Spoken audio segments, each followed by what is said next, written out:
Todos conocemos el Salmo 8, lo hemos rezado en muchas ocasiones, que dice y comienza así: ¿qué es el hombre para que te acuerdes de él? Con este título he querido hablar fundamentalmente de lo que, desde el punto de vista de la antropología teológica, decimos acerca de ese ser humano. Sin embargo, para algunos autores, el evolucionismo es presentado con el atractivo de una gran cosmovisión que es capaz de explicar distintos fenómenos naturales y humanos. Pero este evolucionismo naturalista, como una cosmovisión totalizadora, que pretende dar respuesta a las preguntas fundamentales de la vida humana, es más un sistema metafísico, aunque no lo quieran reconocer, que una conclusión científica en cuanto tal. Este intento de reducir lo humano a lo puramente biológico, que está muy extendido, uno de los grandes promotores es el biólogo Wilson. En su sociobiología afirma que tanto la ética como la religión acabarán siendo explicadas y reemplazadas por el conocimiento biológico. Supone tal reduccionismo que toda disciplina del saber humano es convertida en mera rama de la biología. La crítica que hay que hacer a esta forma de proceder es que en el caso de la religión, en vez de ser una respuesta a una realidad trascendente, es explicada desde fuera de ella misma, con el uso de una razón que, creyendo conocer de antemano la verdad que está detrás de la experiencia religiosa, lo que hace es reducirla a una pura realidad natural. En este sentido, ya decía Mircea Eliade, el gran historiador de las religiones, que lo religioso, más que una etapa de la historia humana, como decía el gran positivista Comte, forma parte de la estructura de la persona, es decir, que todo ser humano que viene a este mundo potencialmente es religioso.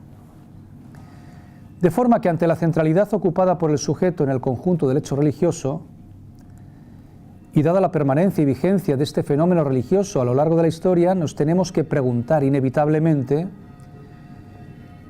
si el hecho de que el hombre haya sido hombre religioso a lo largo de toda la historia se deberá a que es constitutivamente religioso.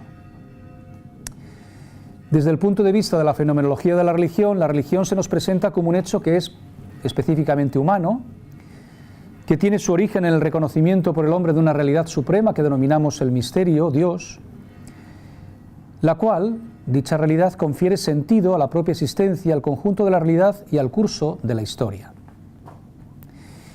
Es verdad que uno de los desafíos con los que hemos de enfrentarnos es el positivismo científico. Pero si bien el lenguaje científico goza de privilegio en nuestra sociedad por los éxitos que proporciona a la sociedad, es del todo injusto condenar al silencio a otros lenguajes, pues también estos otros lenguajes poseen racionalidad, de forma que la racionalidad científica no es toda la racionalidad, porque hay otras maneras de dar razón del logos universal. Esto no quita para que el discurso científico pueda evaluar el propio de la fe, pero lo que la teología en cuanto discurso racional de la fe no puede constituir o no puede consentir es plegarse a la medida que aquel lenguaje, el científico, le impone, y olvidar que la teología tiene su propio logos, su propia razón, y que es irreductible a cualquier otra razón.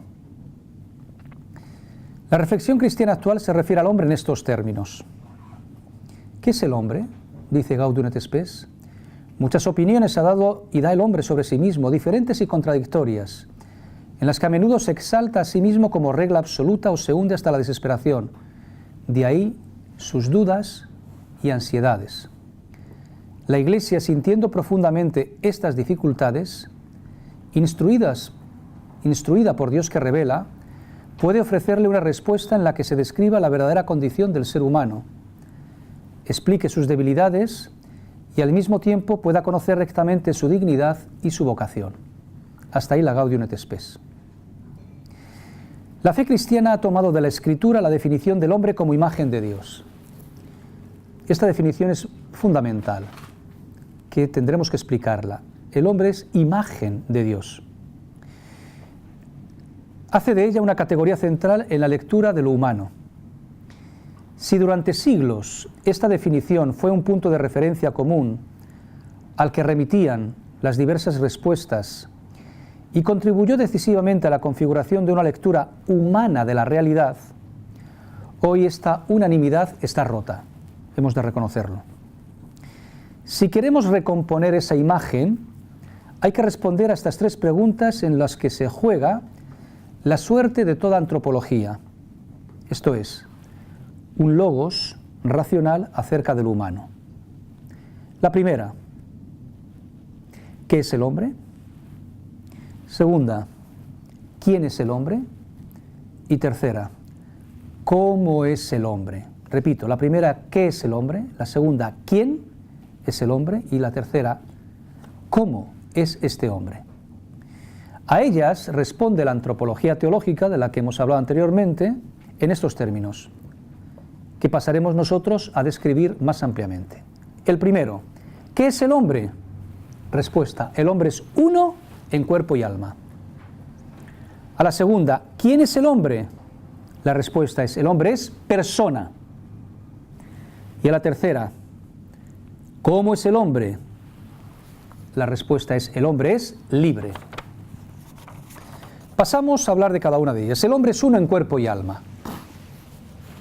Este enunciado presenta tres afirmaciones. Primera, el hombre es cuerpo. Segunda, el hombre es alma. Tercera, el hombre es uno en cuerpo y alma. No al dualismo. Decir que el hombre es cuerpo, afirmar que es constitutivamente mundano, el mundo es su casa, no su cárcel, como decía Platón, y temporal, esto es, está obligado a realizarse históricamente. Eso es lo que significa que el hombre es cuerpo. Afirmar que es mundano, tiene un espacio que habitar, su propio mundo, y tiene también un tiempo en el que desarrollar su propia condición creatural. Ninguna antropología niega hoy estos datos. Ninguna considera el cuerpo con la hostilidad solapada o declarada que fue tan frecuente en otras épocas. Desde el punto de vista teológico, por tanto, el cuerpo no es problema hoy porque se le ignore o minusvalore. Lo es más bien por todo lo contrario. A diferencia de otras épocas en las que se mostraba hostilidad hasta hacia el cuerpo, bien que se la castigaba con las disciplinas, hoy el problema desde el punto de vista teológico es el contrario. Asistimos a una resacralización neopagana del cuerpo, en la que subyace la indigencia de todas aquellas antropologías para las que el hombre es solo cuerpo, como se dice vulgarmente, un cacho carne. De ahí que se rebelen contra los límites del cuerpo, intentando subsanarlos por distintos medios. Desde el aeróbic, imposible que permanezcan los gordos, hasta la cirugía plástica. Fijaos lo que yo os decía antes. En la Edad Media, por influencia fundamentalmente griega, estoica, y luego quieras que no, que asumió el cristianismo, ¿verdad?, el cuerpo había que castigarlo. Lo importante era el alma, la dimensión espiritual. El cuerpo, algo malo, negativo. Hoy esta resacralización neopagana significa que el cuerpo es la última maravilla. Y nos negamos frente a las limitaciones, las que produce nuestra propia, digamos, ya paso de los años, o quizás nuestra propia figura. Y frente a eso nos rebelamos, bien sea con el aeróbic. Nunca como ahora han tenido más éxito todos los fitness y tantos sitios para hacer gimnasia como el gran milagro, la cirugía plástica. No es el cuerpo en cuanto a tal lo que se valora, señores, no seamos tramposos, sino el cuerpo bello, el cuerpo bonito, joven y sano de la gente guapa, de la beautiful people. Esos son los que se valoran. El cuerpo, digamos aquí, del gordo, no, es el cuerpo bonito, bello. Esta selectividad implica la no aceptación del cuerpo en sus límites. Esto es lo que está realmente detrás. Claro, la sociedad ya cuando esto va siendo ya, digamos, una epidemia, reacciona impidiendo determinados anuncios, determinadas delgadeces, determinados, digamos, pasarelas donde las que pasan tienen que tener unas determinadas medidas, etcétera, etcétera, porque eso tiene una gran capacidad, digamos, de ser visto por otros y puede producir problemas, anorexias, etcétera, etcétera, etcétera. Por lo tanto, detrás de esto lo que hay en última instancia es la no aceptación del cuerpo, de los límites. Se le finge ilimitadamente joven, siempre sano. ¿Cuántos anuncios? Llevamos años, ¿verdad? Qué bien estar joven y todo tiene que ser joven. Cualquier anuncio te saca, digamos, el chico joven, la chica guapa, etcétera. Los gordos, repito, y los mal hechos no tienen derecho a asistir. Parece, digamos, que están subliminarmente dando realmente esos mensajes. Lo que late en el fondo de estas campañas de rehabilitación del cuerpo es una reducción del hombre a solo cuerpo. Y por tanto la confianza solo en los progresos de la cirugía plástica cuando se interroga acerca del futuro que le aguarda. Pues nada, por más cirugía, por más botox y por más cambios, que al final te mueres, colega. Hay que decirlo así de claro. Y que no, que cuando uno tiene 80 o 90 años, o buscas la belleza en otro sitio, o el cuerpo no puedes permitir ya. Da de sí lo que da de sí. Y algunos de tanto estiramiento ya no saben reír. Hola, pues están estiradísimos ya.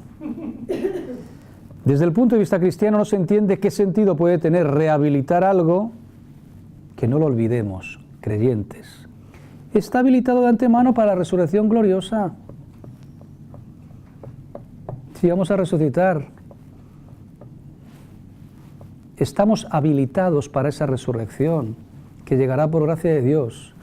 Por lo tanto, ¿qué vas a rehabilitar? Un cuerpo que está llamado, digamos, a pasar por la muerte para la resurrección. Pero se pone realmente ahí de manifiesto los límites de esa comprensión.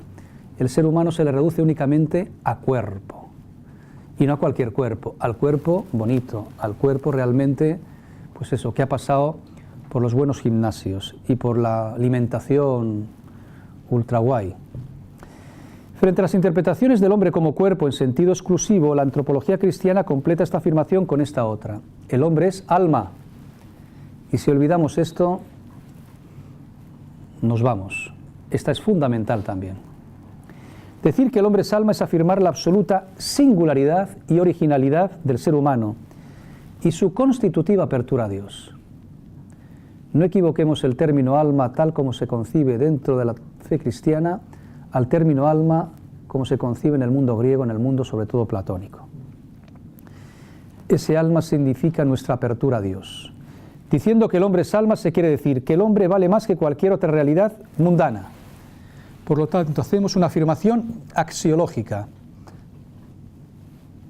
Yo lo siento por los animalistas. Me gustan los animales, el perro está fenomenal, maravilloso y estas cosas, pero en fin, no somos igual que el perro. Lo siento. O sea, lo que estamos viendo en nuestra sociedad, de alguna manera, descarte de un montón de gente como aquí sobrante, y luego todo el culto realmente a animales, entiéndaseme bien las palabras, creo que juegan un papel fundamental también para mucha gente, no digamos solamente, por ejemplo, los ciegos, etcétera, también el tema de la soledad, para mucha gente y esto, y bueno, que hay un cariño, yo les tengo también cariño y me alegran. Creo que hemos ganado en intensidad y en experiencia, es decir, las barbaridades que se han hecho con animales, bien, todo eso, todo lo que sea, digamos. Ahora, si lo que se busca realmente detrás de eso, como busca por lo menos la ideología, digamos, animalista, es decir que el hombre es igual, digamos, que cualquier otro animal, pues lo siento, disentimos de eso, disentimos.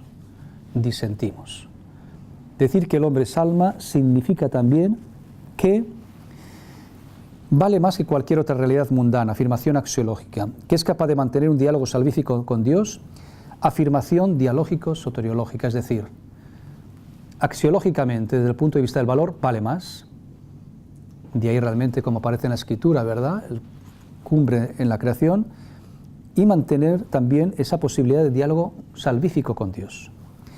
Este concepto de alma señala Ratzinger, es algo radicalmente nuevo frente a todas las antiguas ideas que se tenían sobre el alma. Por eso repito, que cuando la fe cristiana habla de alma, es de una forma distinta como hacen las filosofías griegas. Dicho concepto es producto de la fe cristiana y de las exigencias que plantea el pensamiento. Para Ratzinger, el alma no es otra cosa que la capacidad del hombre de relacionarse con la verdad, con el amor eterno.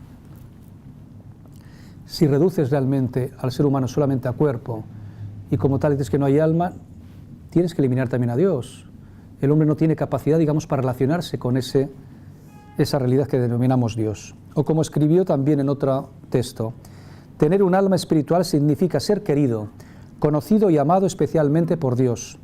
Es ser llamado por Dios a un diálogo eterno, ser capaz de conocer a Dios y responderle, Ahora bien, ese plus de valor y capacidad dialógica demanda un plus de ser.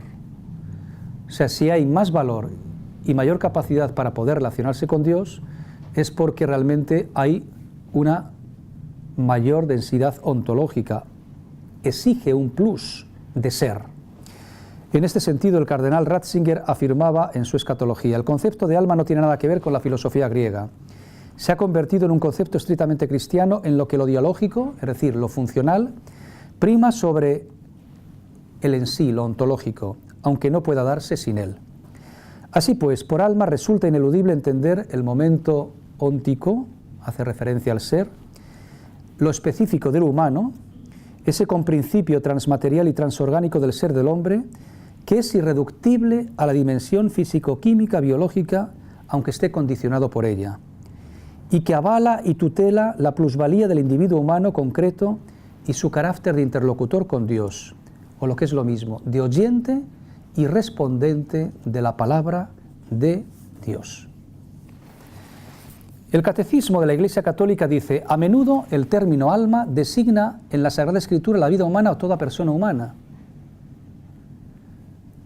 Podemos decir de un ser humano, eres cuerpo, y cuando hablo de cuerpo hablo de toda la realidad, también alma. O puedo decir, estas almas benditas, no me estoy refiriendo realmente a la dimensión solamente espiritual, sino a todo el ser humano, que es también cuerpo. Por eso, ambas realidades hay que mantenerlas. Y ahora veremos íntimamente, digamos, o sea, en una unidad que evita como tal la propia dualidad. Pero designa también lo que hay de más íntimo en el hombre y de más valor en él, aquello por lo que es particularmente imagen de Dios. Alma significa el principio espiritual en el hombre, aquello que nos capacita para poder escuchar y relacionarlos con Dios. Términos del Catecismo de la Iglesia Católica. Benedicto XVI, en un discurso que dirigió al Consejo Pontificio Corunum, decía estas palabras que iluminan y me parece que son preciosas. En la perspectiva de un hombre privado de su alma y por tanto de una relación personal con el Creador, lo que es técnicamente posible se convierte en moralmente lícito. Todo experimento resulta aceptable, toda política demográfica consentida y toda manipulación legitimada. La insidia más temible de esta corriente de pensamiento es, de hecho, la absolutización del hombre. El hombre quiere ser absolutus, que significa en latín libre de todo vínculo y de toda constitución natural. Y por creación nosotros no podemos quitarnos el que dependemos del Creador. Señores, no nos hemos hecho a nosotros mismos. Nos han traído. Yo no sé vosotros, pero a mí no me pidieron permiso. Nos han traído. ¿O es que alguien pidió venir aquí? ¿O es que alguien llamó por teléfono? En un momento dado te has dado cuenta que dices, existo. O sea, nos han traído. No tenemos el origen del ser en nosotros mismos. Esto es lo que significa creación. Pretender ser independiente y piensa que solo en la afirmación de sí está su felicidad. Se trata de una negación radical de la creaturalidad y la filialidad del hombre que acaba en una soledad dramática. Nietzsche lo supo ver muy bien. El final de Dios acaba con el final del hombre. La Iglesia siempre está comprometida en promover al hombre según el designio de Dios, en su dignidad integral, en el respeto de su doble dimensión vertical y horizontal. El ser humano no es ni individuo independiente ni elemento anónimo en la colectividad. es persona singular e irrepetible, intrínsecamente ordenada a la relación y la socialización. En estas palabras de Ratzinger, de Benedicto XVI, está, digamos, el meollo de lo que es la comprensión del ser humano desde la fe, el meollo de la antropología teológica. Por último, el hombre que es cuerpo y que es alma, sin ser cuerpo y alma dos realidades que en un momento dado se unen, es también y sobre todo uno en cuerpo y alma. Pero frente a una comprensión dicotómica o dualista del ser humano, según la cual este sería dos cosas unidas, cuerpo más alma, la antropología bíblica lo contempla como unidad psicosomática. El hombre entero es indistintamente cuerpo animado o alma encarnada. Pero tú no puedes separar el cuerpo del alma. Aquí el cuerpo y aquí el alma, y aquí el hombre. No. Cuerpo animado, alma encarnada. Podemos decir con la Biblia que el hombre es alma, el hombre es cuerpo, a condición de que cuando decimos alma entendamos por ella no un espíritu puro, sino un coprincipio de la realidad humana, cuya razón de ser es la encarnación, y que cuando decimos cuerpo lo estamos pensando como una porción de materia animada, espiritualizada. Por eso esa expresión que a veces se utiliza mucho ahora con todo este tema, la violencia de género, todas estas, desgraciadamente, ¿verdad?, violaciones, atentados fundamentalmente a la mujer, ¿verdad?, es ver a la, cuando dicen, es una expresión que ahora se utiliza mucho, ¿verdad?, me veían o me miraban como si fuera un cacho carne. No, el ser humano no es carne, en ese sentido, ¿verdad? Eres cuerpo animado. O sea, hay alma en todo tu cuerpo y el alma no existe al margen de ese cuerpo propiamente. Es la dimensión de la corporalidad la que me permite relacionarme con los demás, la que me permite tener ese contacto en el mundo. Pero esa corporalidad, toda ella está transida de alma, de ese comprincipio, es decir, de esa realidad que me permite a mí, de alguna manera, relacionarme con Dios y estar llamado a algo más allá que un mero objeto para ser usado o para ser vilipendiado. Al ser el hombre creado por Dios, todo él será salvado en su integridad corpóreo espiritual. La resurrección es, Señor, no es el alma el que resucita, falso, eso es puro platonismo, es todo el ser humano. Claro, luego el personal aquí se vuelve medio loco, sobre todo ahora con tanta cremación, ¿verdad? Dice, pero bueno, ¿y cómo se va a distinguir aquí si todo es polvo? Esa manía que tiene la gente con las cremaciones, que la Iglesia lo permite siempre y cuando se siga también un poco el criterio que tiene la Iglesia. Primero, ¿cree usted en la resurrección? Y si no, no juguemos con esto. Y luego aquí, tirarlas, no, aquí en el arbolito, en el mar, no sé qué. No, tiene que ser luego la Iglesia pidiendo, por el respeto que nos merece la persona y la dimensión corporal, digamos, respeto también a esas cenizas. Pero bueno, señores, ¿pero qué tiene que ver de alguna manera que, o bien porque uno es enterrado, o uno, digamos, pase por la cremación? ¿Pero en qué Dios realmente creemos? Para algunos pensar que, ¿y cómo vas a ver de alguna manera que todo se disuelve esto, volver la misma persona? Pero vamos a ver, ¿en qué Dios está usted creyendo? ¿En un Dios que no tiene poder, en un Dios impotente? En ese no creo yo, ese es un chorra. ¿En qué Dios está usted creyendo? Como dice la carta a los Romanos, el mismo Dios que tiene poder para sacar de la nada el ser, tiene poder para sacar de la muerte la vida. El Dios que resucita, nos resucita la persona entera, cuerpo y alma. Por lo tanto, esa dimensión corporal que nos ha permitido estar insertos en el mundo y relacionarnos con los seres realmente del mundo, todo lo que de bueno ha tenido eso, no se pierde, será resucitado y plenificado. Y plenificado. Por lo tanto, nuestra resurrección es corporal. Y esto aparece en el credo ya desde el principio, porque había de alguna manera, presión o sobre todo mala comprensión, digamos, de los griegos, que el cuerpo, al ser, digamos, la cárcel del alma, es lo que tenía, digamos, que ser despreciado. No, creo en la resurrección de la carne, la resurrección de los muertos, y en otro se dice la resurrección de la carne, para explicar esto mismo. Es todo el ser humano el que como tal resucita. En la historia de la teología se han dado distintos modelos explicativos de esta unidad, aunque la cuestión es más filosófica que teológica y no entramos en ella. El catecismo dice: la unidad del alma y el cuerpo es tan profunda que se debe considerar al alma como la forma del cuerpo. Es decir, gracias al alma espiritual, la materia que integra el cuerpo es un cuerpo humano y viviente. En el hombre, el espíritu y la materia no son dos naturalezas unidas, sino que su unión constituye una única naturaleza. Una única naturaleza. En síntesis, amigos, alma y cuerpo, psique y organismo no denotan entidades distintas y completas que preexisten antes de la unión y que solo en un segundo momento se adosan la una a la otra para formar al hombre. No, pues toda la psique es orgánica y todo el organismo es psíquico. La visión cristiana del hombre, en suma, no puede ser dualista. Tiene que oponerse a todo intento de esclarecer la condición humana en términos de dos realidades mutuamente extrañas o simplemente yuxtapuestas. Y ello no solamente por razones antropológicas, sino también por razones cristológicas, pues es imposible sostener la relevancia salvífica de la muerte y resurrección de Cristo, eventos corporales donde los haya, si el cuerpo no pertenece a la verdad del hombre, Jesús, o es un mero accidente de su realidad humana.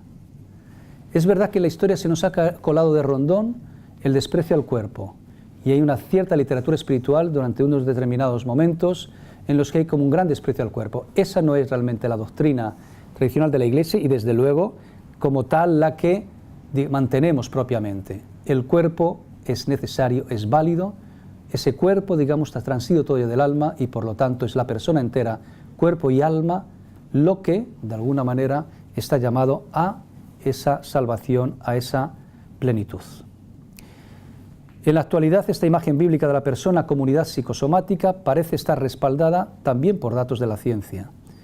La concepción de la persona comunidad multiestratificada, que es el organismo biológico y a la vez yo responsable, resulta compatible con el enfoque de la ciencia, pero también con el de la teología. Adoptar una visión holística completa del ser personal, distinguiendo en él una jerarquía de niveles, nos permite eludir los cantos de sirena del dualismo por un lado, pero también del materialismo y del monismo por otro. Tercero, el hombre es persona. Con esta afirmación la fe cristiana responde a la pregunta sobre ¿quién es el hombre? Persona. No es algo, es alguien. No es naturaleza, es persona.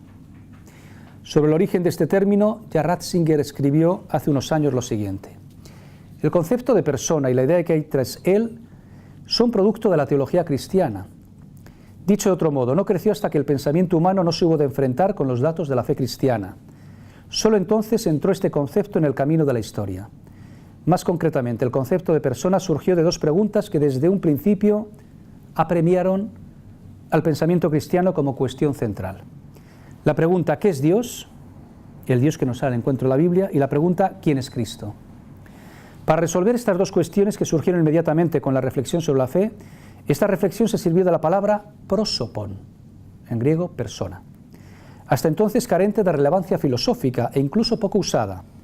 Le dio un nuevo sentido y abrió una nueva dimensión al pensamiento humano. Persona es el ser que dispone de sí, subsiste. Persona es el ser que dispone de sí, por lo tanto subsiste. Para hacerse disponible, es decir, para relacionarse. Dos propiedades, subsistencia y relación. Persona es el ser que subsiste, tiene capacidad para disponer de sí, pero ¿para qué? Para relacionarse con otros, para hacerse disponible. Si bien solo puede hacerse disponible, relacionarse si dispone de sí, es decir, si hay subsistencia, esto significa que la subsistencia y la relación, lejos de excluirse, se implican, pues una subsistencia sin relación conduce primero al solipsismo, propio de Descartes, y después a la negación de la subjetividad concreta, como hicieron ver Hume, el idealismo y el marxismo. Pero una relación que no tenga subsistencia, como han mantenido algunos, termina revelándose insostenible al faltarle el núcleo generador de la relación misma y el centro al que referir dicha relación. El hombre es un ser personal en tanto que es un ser relacional. La relación a Dios es primera y fundamenta la relación al mundo, y la relación al tú, superioridad e igualdad. Se subraya con énfasis el valor irreductible de la persona que prima jerárquicamente sobre cualquier otro valor, que no se confunde con la naturaleza ni se disuelve en el anonimato colectivo de la especie, y que es merecedora del mismo honor debido a Dios. Todo lo cual se confirma con el hecho Cristo, en vista del cual ha sido creado Adán, a título de boceto o esbozo preparatorio. Es decir, primero no fue la creación de Adán y luego Cristo, no. Cristo es, cuanto Hijo eterno del Padre, el modelo en el que es creado el primer Adán. ¿De acuerdo? Frente a los ataques contemporáneos al carácter personal del hombre, propios de filosofías como el estructuralismo, la cibernética, el pensamiento débil, Ruiz de la Peña afirma que la aceptación o el rechazo de la idea de persona tiene también una repercusión en el orden ético-social, pues la reducción de lo humano a lo maquinal o lo animal, la fe cristiana ha de oponerse categóricamente. Si Dios es el tú del hombre, el fondo último de lo humano es la apertura constitutiva, inexorable a Dios. Cuando Dios crea a Adán, no crea una naturaleza entre otras, sino a un tú, que tiene capacidad para escuchar una palabra y responder. Y lo crea llamándolo por su nombre, poniéndolo entre sí como sujeto interlocutor de un diálogo interpersonal. Crea en suma no un objeto de su voluntad, sino un ser capaz de responder. Crea una persona. Cuando Dios crea a Adán, no crea una naturaleza entre otras, ni una cosa entre otras, sino a un tú.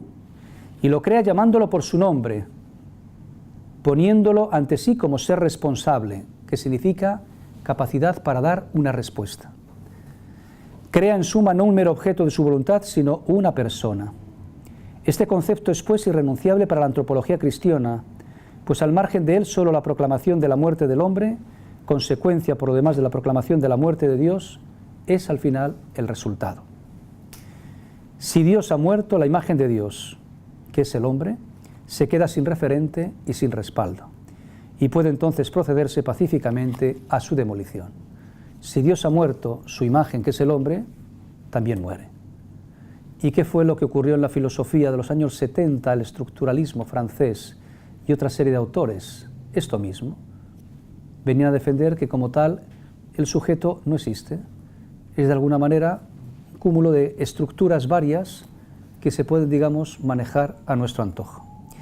Ha sido fundamentalmente el pensamiento del siglo XX el que ha puesto el acento en la dimensión relacional e interpersonal del hombre. El hombre es por su misma naturaleza un ser social y no puede vivir sin desplegar sus cualidades, sin relacionarse con los demás. El hombre y la mujer, creados con igual dignidad de personas, como unidad de cuerpo y espíritu, se diversifican por su estructura psicofisiológica, puesto que la realidad de la condición humana aparece en la diferencia y pluralidad de sexos. Es este un elemento constitutivo de la identidad personal. Solo gracias a la dualidad de lo masculino y de lo femenino, lo humano se realiza correctamente. Lo humano se realiza en la complementariedad de lo masculino y lo femenino. De ahí nuestra batalla con todo el tema del género. No porque de alguna manera tengamos ganas de pelear, es que lo que está detrás del género es algo que pone en entredicho todo, digamos, nuestra concepción creyente. Pero al mismo tiempo que es marca de diversidad, es también indicador de complementariedad. Hay unas palabras del Papa Francisco sobre esa cuestión que son hermosas. Yo me pregunto, dice Francisco, si la así llamada teoría del género, no sea también expresión de una frustración y una resignación, orientada a cancelar la diferencia sexual porque ya no sabe confrontarse con la misma. Esto es interesante. Cuando no sé qué hacer con una cosa, en vez de afrontarla, la elimino. Dice el Papa, ¿no habrá aquí una frustración que cuando no sabe uno afrontar esta diferencia acaba eliminándola? Sí, dice él, corremos el riesgo de dar un paso hacia atrás. La remoción de la diferencia, es decir, quitar la diferencia, es el problema, no la solución. Para resolver sus problemas de relación, el hombre y la mujer deben, en cambio, hablar más entre ellos, escucharse más, conocerse más, quererse más. Lo que para algunos es la solución, otros seguimos viendo, no, este es el problema que hay que afrontar. Usted no resuelve nada, usted sencillamente se lo ha quitado del medio. Y por último, el hombre es libertad. ¿Cómo es el hombre? Libre. Dice el Vaticano II que la verdadera libertad es signo eminente de la imagen divina en el hombre. Esa libertad le asemeja también a Dios. De esta forma, el Concilio pone de manifiesto la estrecha conexión que existe entre las nociones de persona y libertad. Se implican mutuamente. El ser personal es un ser libre y viceversa. Tradicionalmente, la libertad ha solido ser entendida como facultad electiva. Esto es importante, lo que voy a señalar ahora, porque normalmente de nuestra sociedad esto es lo que se lleva. ¿Qué es para ti libertad? Hacer lo que me da la gana. Bueno, entender la libertad como capacidad de elección, eso es una forma, digamos, de libertad, pero no es realmente el núcleo de toda la libertad. San Agustín ya distinguía entre la libertas minor, esto mismo, el libre albedrío, voy a Carrefour y entre 50 marcas de queso elijo una, libertas minor, y la libertas mayor, capacidad de realizar el bien con vistas al fin.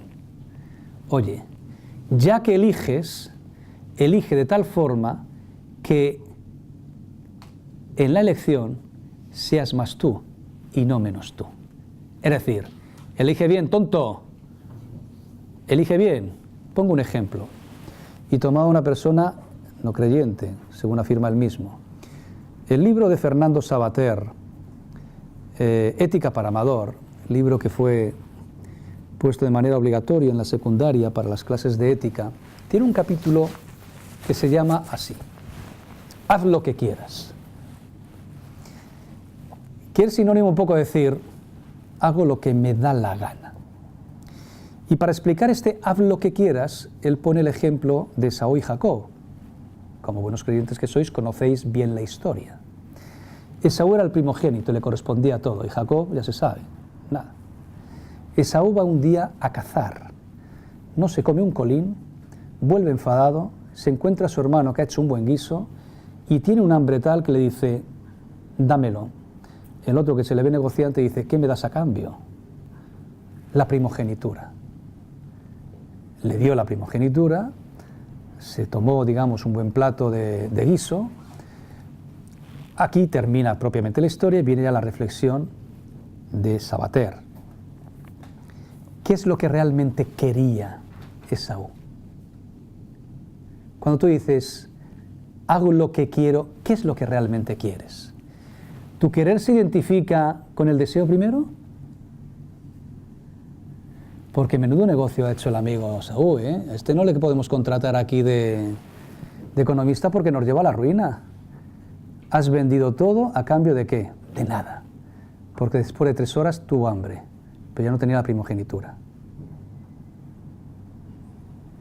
Otro ejemplo. El fin de semana hay marcha para el joven, pero el lunes tiene examen. ¿Qué es lo que realmente quieres? ¿Tu querer se identifica con el deseo primero? Marcha, es lo que me pide el cuerpo. Pero realmente tu querer no es aprobar propiamente el examen, que eso te llevará de alguna manera más adelante. Por lo tanto, si confundimos libertad solamente con esta libertad minor, la capacidad para elegir, te quedas muy corto. Elige de manera que en tu elección elijas lo mejor para ti. Elijas realmente que tu persona salga adelante. Santo Tomás señalaba que si bien no hay libertad sin libre albedrío, es decir, si no tengo capacidad para elegir, apague, vámonos. Aquella, la libertad, es más que el libre albedrío. El poder elegir es para poder autorrealizarse. Y si yo en mi elección al final resulta que he hecho un pan con tortas, pues ya me contarás que he conseguido. Hay que ir pues a un concepto más amplio de libertad consistente en la aptitud que posee la persona para disponer de sí en orden a su realización. Una libertad en orden a la verdad. Una libertad en orden al bien de la persona. La libertad no quiere decir que puedo hacer lo que quiera. Por poder lo puedes hacer, pero asume las consecuencias. Estado de marcha el fin de semana, muy bien, querrás ahora probar, lo llevas claro. En el sentido pleno de la palabra significa más bien que debo llegar a ser lo que soy.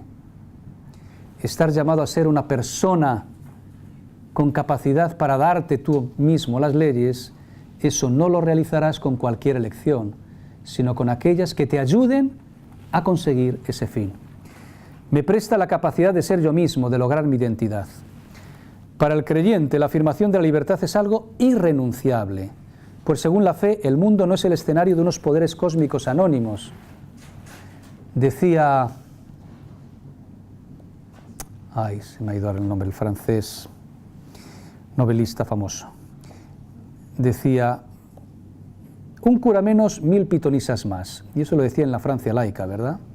O como decía también Chesterton, lo malo de no creer en Dios no es que no se crea en nada, es que se empieza a creer en cualquier tontería.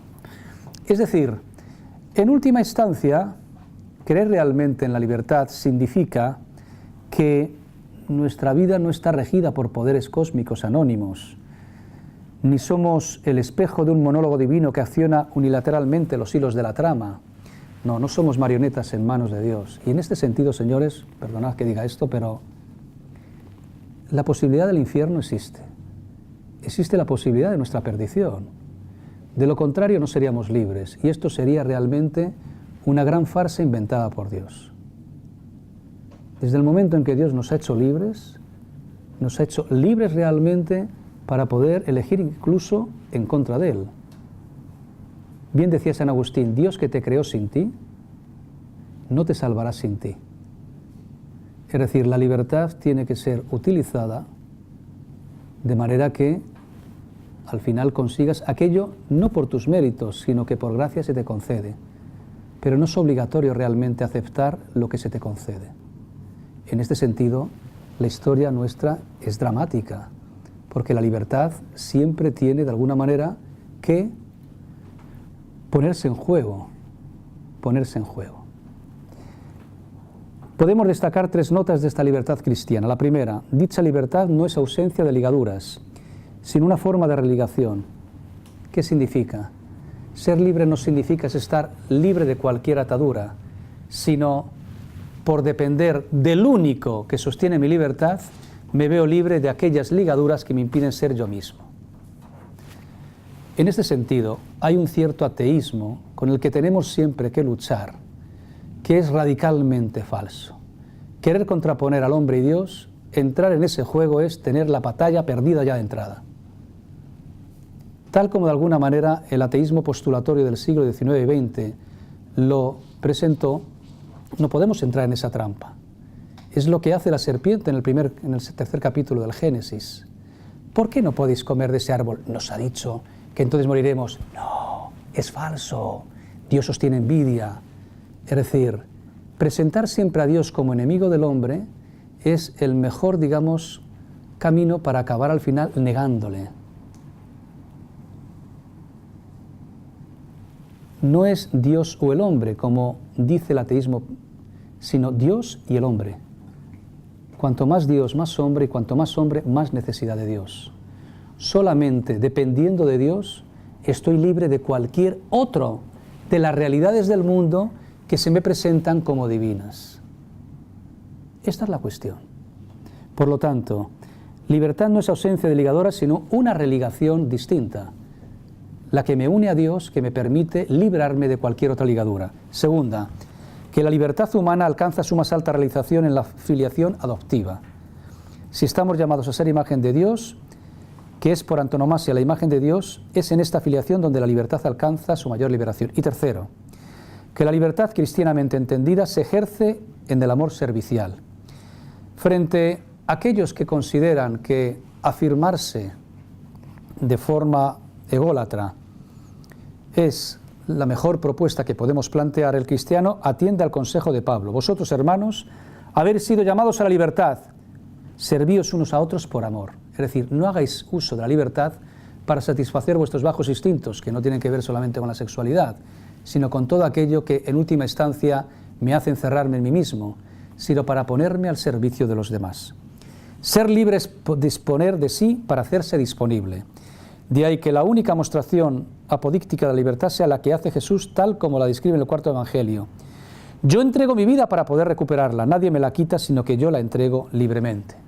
La verdad os hará libres, que significa que solo cuando esa libertad está ligada a una verdad absoluta, en este caso Dios, me permite, digamos, orientarle, que es muy distinto de lo que dijo el ínclito presidente, de cuyo nombre mejor no decirlo, cuando dijo la libertad os hará verdaderos. Eso es una chorrada, es no haber entendido nada.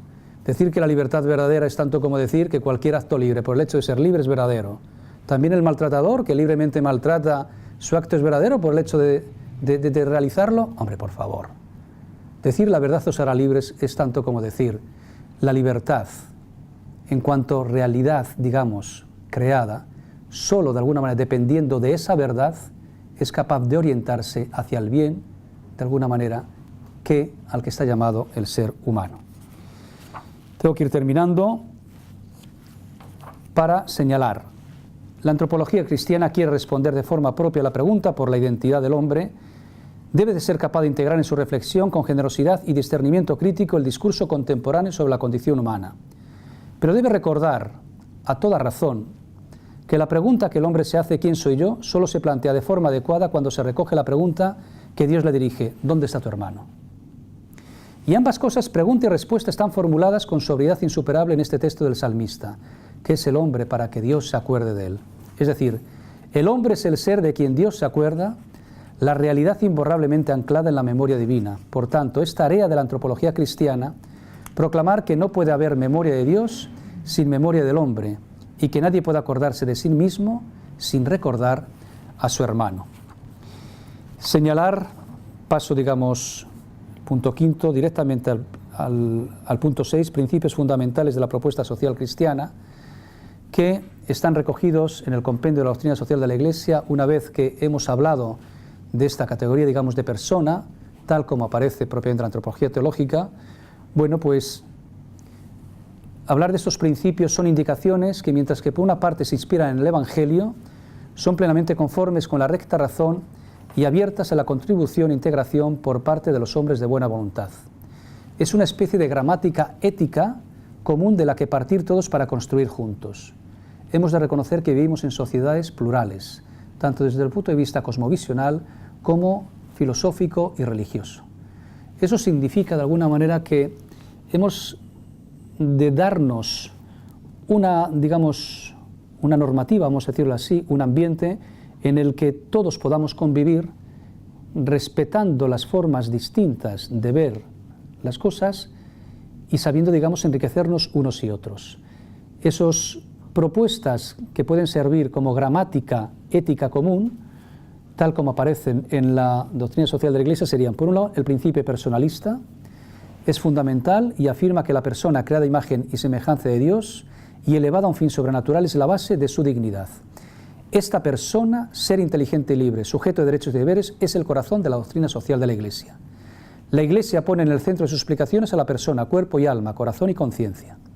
Reconocer este primado significa aceptar de forma teórica y práctica que la persona humana, con su dignidad trascendente, es decir, abierta a esa realidad última que llamamos Dios, es el autor, el centro y el fin de toda la vida económica social. Decir realmente que el ser humano es persona significa que siempre es un fin y nunca un medio.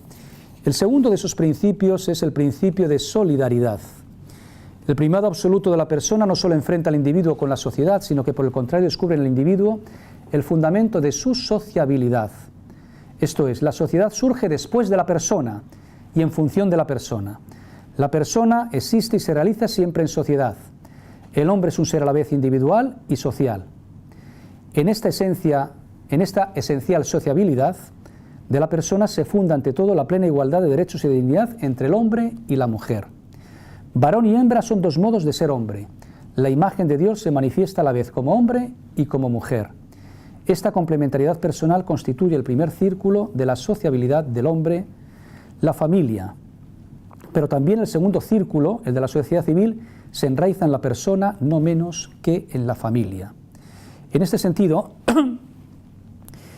sobre el principio de solidaridad también ha habido un avance desde la época de Pío XI, concretamente a Juan Pablo II, con su famosa encíclica sobre todo Rei Socialis, donde reconoce que a raíz del creciente convencimiento de la interdependencia entre los hombres y las naciones, la solidaridad se ha transformado en conciencia, adquiriendo así una connotación moral.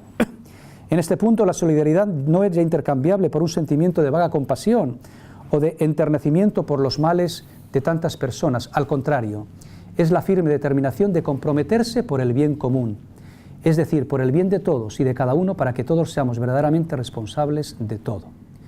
Tercer principio, el principio de subsidiariedad. Igual que la persona es anterior a la sociedad, así también la sociedad es anterior al Estado. Es este un punto central del pensamiento social de la Iglesia y de la tradición del catolicismo social. La relación dinámica entre sociedad y Estado se funda en el principio de subsidiariedad, que significa: los mundos vitales, las clases, los municipios, las provincias y las regiones son los órganos naturales de la sociedad. Cada uno de estos órganos tiene sus características, su autonomía, su razón de ser, que es ser respetada por todos. La solidaridad dinámica de estos órganos entre sí y en orden al bien común hace que las instituciones del Estado, al renovarse, sean siempre expresión adecuada de la sociedad y de sus exigencias. En última instancia, el principio de subsidiariedad viene a decir que lo que puede hacer el nivel inferior no tiene por qué hacerlo el nivel superior. Y en este sentido, el Estado tiene que estar siempre al servicio de la sociedad propiamente y de la persona. Por último, el principio del bien común. Es el resultado de la aceptación de los otros tres anteriores, a los que coordina y realiza todos juntos. No todos lo entienden de la misma forma. La concepción liberal clásica lo reduce a cuestión privada. Cada individuo debe pensar en sí mismo, realizarse como mejor pueda. Y también la concepción colectivista, el bien común reabsorbe en sí toda finalidad social hasta el punto de ignorar el carácter personal del bien mismo. En este sentido, la doctrina social de la Iglesia entiende este bien común de esta forma. Las exigencias del bien común derivan de las condiciones sociales de cada época y están estrechamente relacionadas con el respeto y la promoción integral de la persona y de sus derechos fundamentales. Tales exigencias se refieren ante todo al compromiso por la paz, a la correcta organización de los poderes del Estado, a un sólido ordenamiento jurídico, a la salvaguarda del ambiente, a la prestación de aquellos servicios que son esenciales para las personas, algunos de los cuales son al mismo tiempo derechos del hombre: alimentación, habitación, trabajo, educación, etc., sin olvidar la contribución que cada nación tiene el deber de prestar para una verdadera cooperación internacional en orden al bien común de la humanidad entera, incluidas las generaciones futuras. Como conclusión, hacia una cultura del encuentro, brevemente, decir que estos principios personalistas que se derivan de este compendio de doctrina social de la Iglesia, de lo que es la reflexión sobre la persona que lleva a cabo la reflexión cristiana, haciendo uso, que duda cabe, también de los otros saberes propios de la razón, nos lleva de alguna manera con estos principios a esa gramática ética común, y lo podríamos de alguna manera pues reducir a esto que el Papa Francisco habla cada vez más a menudo sobre esta cultura del encuentro como contraria al descarte al que nos está llamando una razón tecnocrática, que es muy duramente criticada en Laudato Si y en otros escritos que ha llevado a cabo también el Papa Francisco. Leo simplemente unas palabras, digamos, de él. Anteriormente sí decir lo que os señalaba de la laicidad con respecto al diálogo de Habermas con Ratzinger. En política, respetar la nueva laicidad exige, por una parte, que el cristiano no trate de imponer a los demás la luz que le viene dada por la fe religiosa, sino que se esfuerce en traducirla en términos laicos, comprensibles y aceptables por todos. Pero por otra parte, ello requiere que los laicos, es decir, vamos a decir, los no creyentes, se muestren igualmente disponibles al diálogo y a la confrontación, conscientes de que la inspiración religiosa es portadora de poderosas motivaciones para un compromiso político valiente y eficaz. Habermas señala lo siguiente: la neutralidad cosmovisiva del poder estatal, que garantiza las mismas libertades éticas para todos los ciudadanos, es incompatible con la generalización política de una visión del mundo laicista. Los ciudadanos secularizados, en cuanto que actúan en su papel de ciudadanos del Estado, no pueden negar por principio a los conceptos religiosos su potencial de verdad, ni pueden negar a los conciudadanos creyentes su derecho a realizar aportaciones en lenguaje religioso a las discusiones públicas.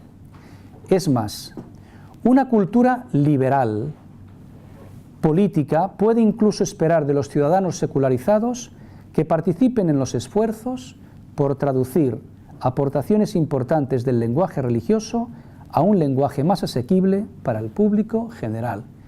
Esto es, desde luego, ganas de entrar en diálogo y de solucionar problemas, y no otras afirmaciones cuando se viene a decir que en la sociedad laica lo religioso tiene que estar en el ámbito de lo privado. Nos negamos rotundamente.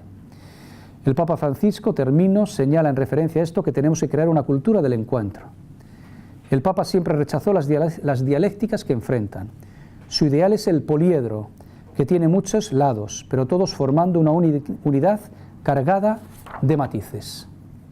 El Papa invita a trabajar por la cultura del encuentro de una manera que él llama simple, es decir, como hizo Jesús.